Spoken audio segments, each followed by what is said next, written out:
Hi, I'm Renee Davaro from the Club for Creative Expression. Thank you for tuning in. And I still miss seeing all of you, or any of you, in fact. And if you're not familiar with the club, the intention is to provide to all members the platform from which you will be able to develop and express individuality through an artistic medium of choice, thereby enriching spiritual, emotional, and physical well-being. This is the area on which I intend to focus in this show. But first of all, my disclaimer. I am not a doctor. I am a holistic practitioner and have been in private practice for more than 40 years. I am not here to preach, criticize, or convince. I am here to share information and offer suggestions that may provide support during these stressful times, all based on natural therapies, which have helped thousands of my clients over those 40 plus years. I am still self-employed and I'm offering coaching and counseling on any of the areas that I have skills or that I talk about on a donation basis by phone or in person if you're local. Please call me or text me at 949-295-8077.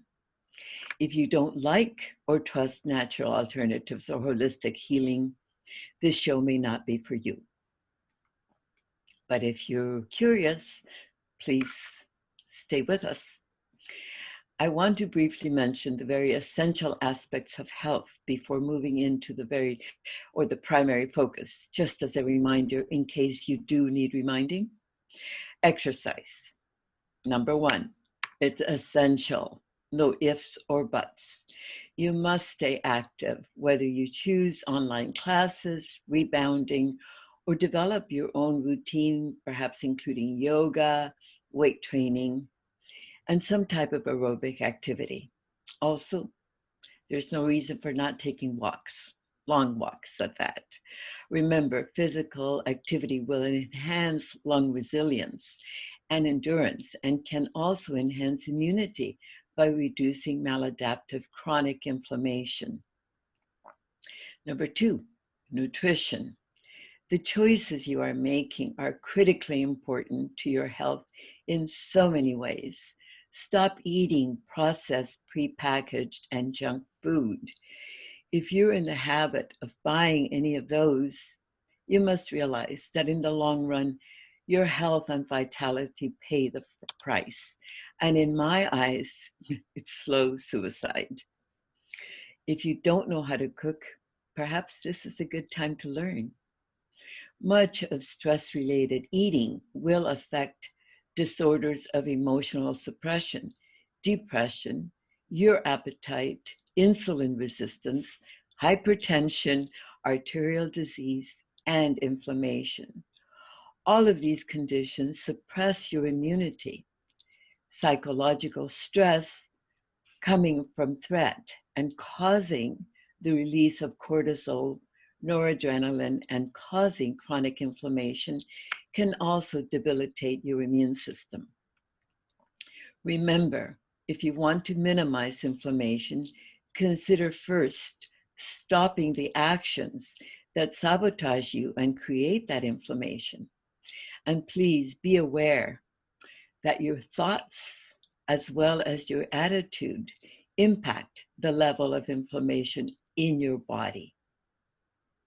As I've said in the past, I believe that this period that we're living through right now is a gift to us so that we may slow down, reassess, organize, and restructure our lives.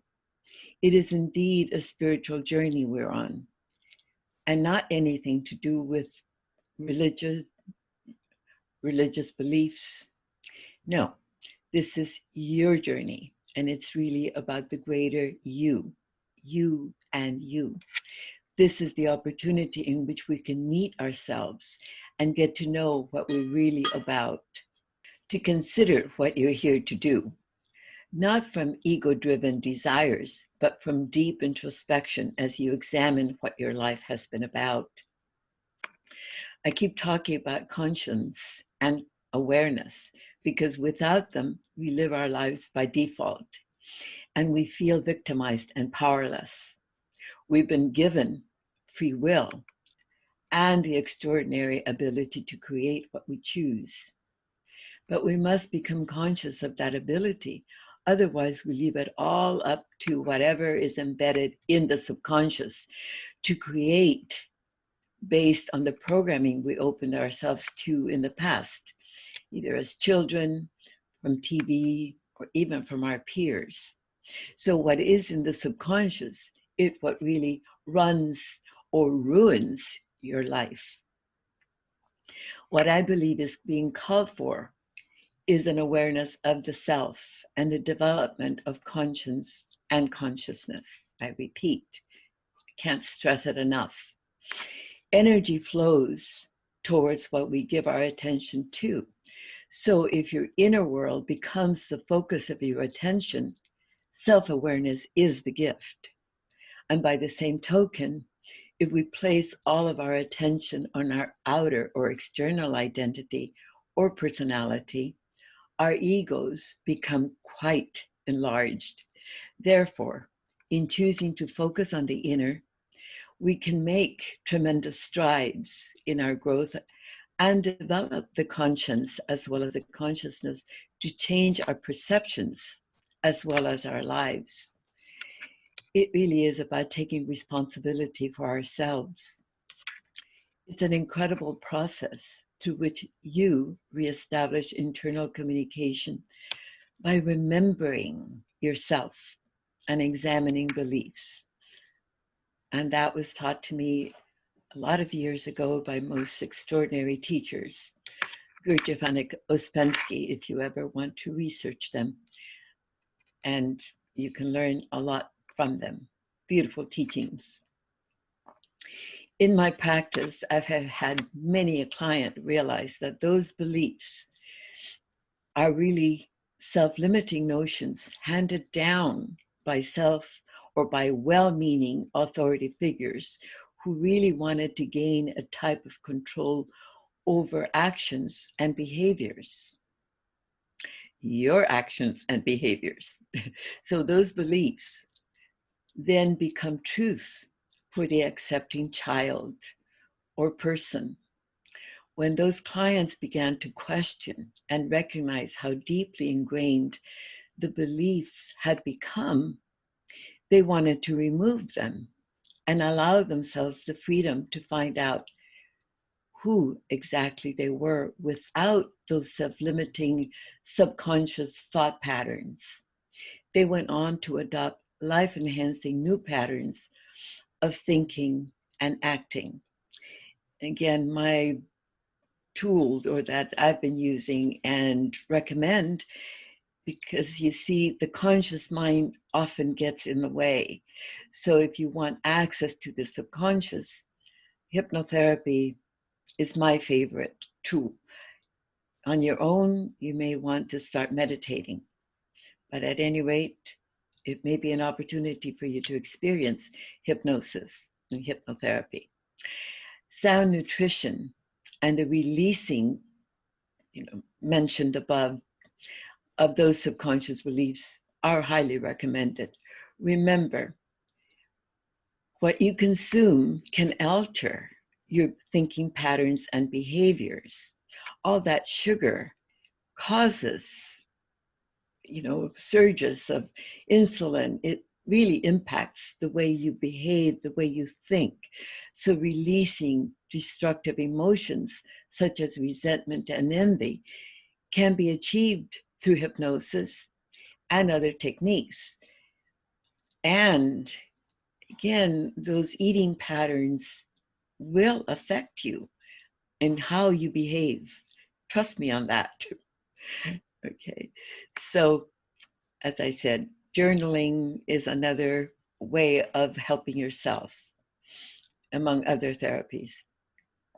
Another way you can help yourself to stop the self-sabotage is turn off the TV. That's programming right there. Number 2, filter your water. Fluoride in tap water is linked to lowering IQs by 15 to 20 points in populations where it's consumed on a regular basis.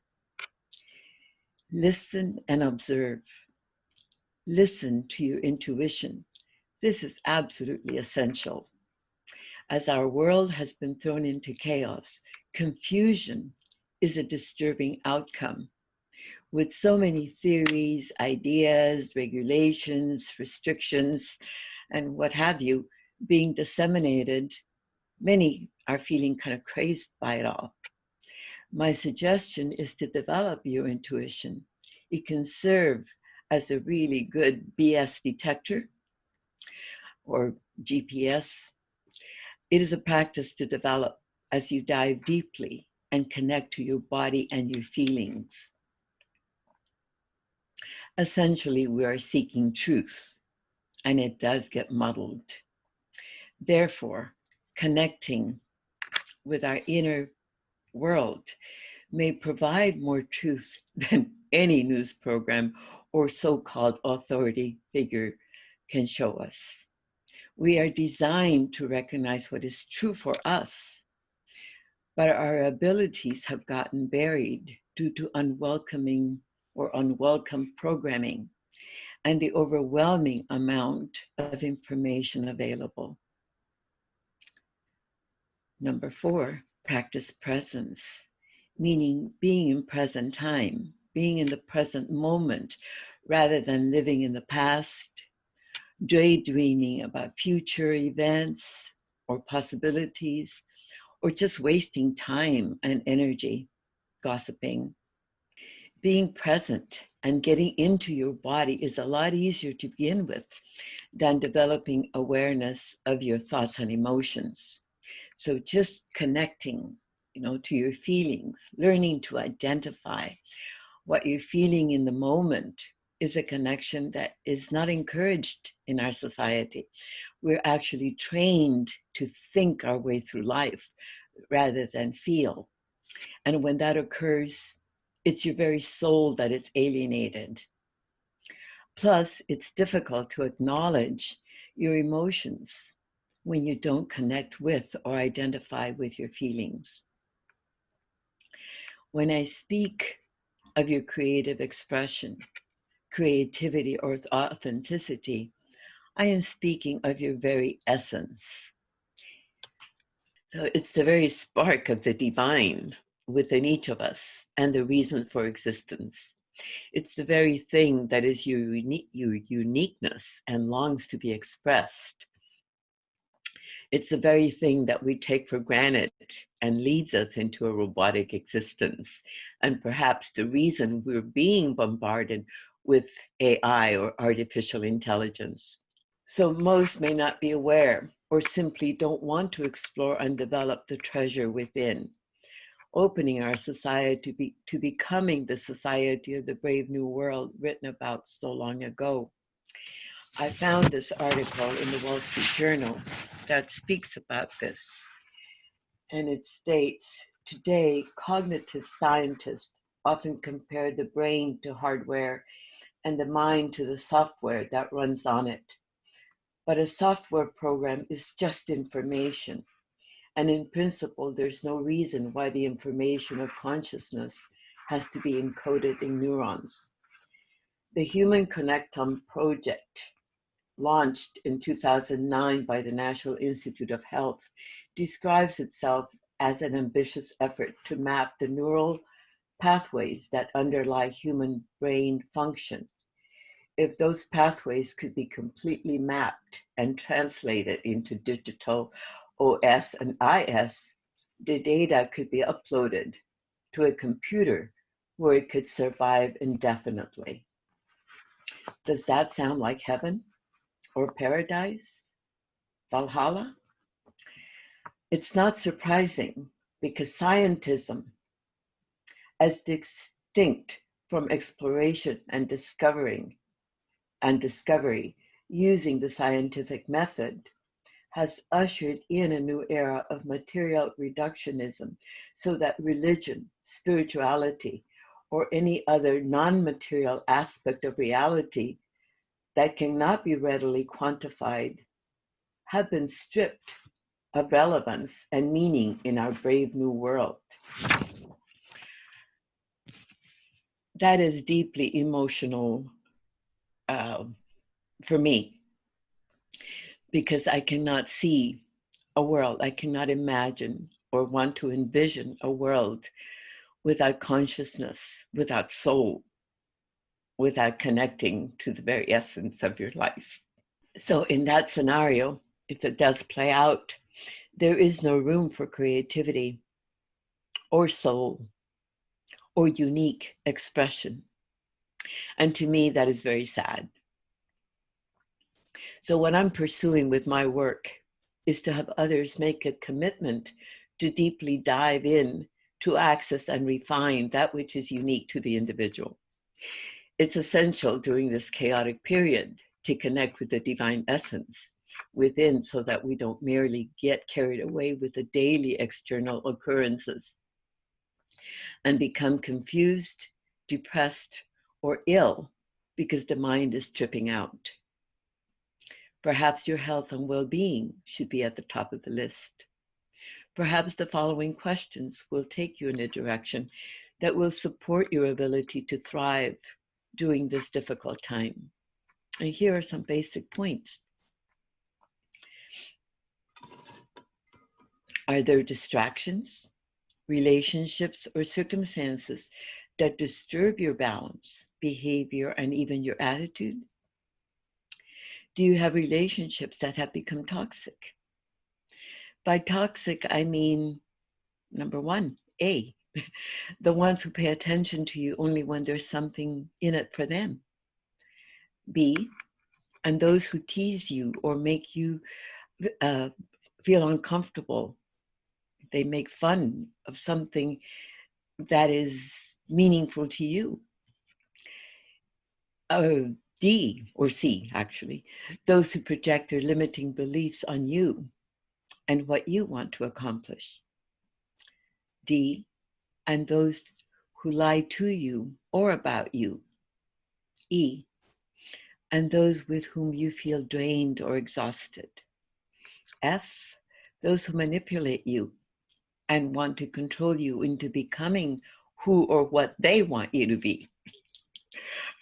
G, those to whom you cannot express an opinion unless it's in agreement with their thinking.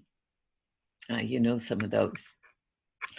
Perhaps it's time to make new decisions as to how and with whom you want to spend time. Sometimes it's challenging to want to recreate your life, especially when your peers are not in alignment with what you're doing.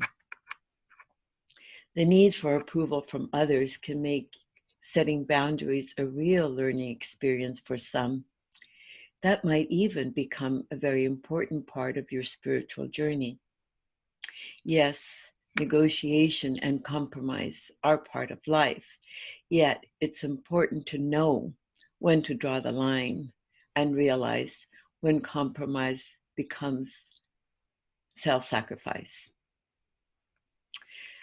Sometimes you can actually inspire others to make changes in their lives and in time explore their own uniqueness. We're all blessed with that divine spark, that divine essence that wants acknowledgement and to be able to express itself. My suggestion is that each of us make a commitment to ourselves to enhance certain aspects and uplift areas where we feel discouraged or ineffective. And perhaps, well, here are some simple ways where you can start. Begin each day with a grateful heart. You might even make a list of everything you're grateful for. Simple stuff. Every breath you take. Accept kindness, compliments, or other gestures with a thank you. Just a simple thank you, instead of denying that you deserve it. There's a child within each of us, and it needs the same love, attention, and compassion you display for somebody else's child. You know how your heart opens when you see a sweet little baby or a child? Why don't you put up a photo of yourself as a child and imagine embracing that child perhaps on a daily basis? And number 4, practice loving kindness towards yourself. Imagine being kind and loving to yourself as you are towards others. You can learn to meditate, or perhaps you may want to read my book. It's called The Ultimate Love Affair. It's available on Amazon. It's a Hay House book. It's about unconditional self-acceptance and love. It may give you tips and inspiration to develop the most important relationship you will ever have. Thank you for tuning in.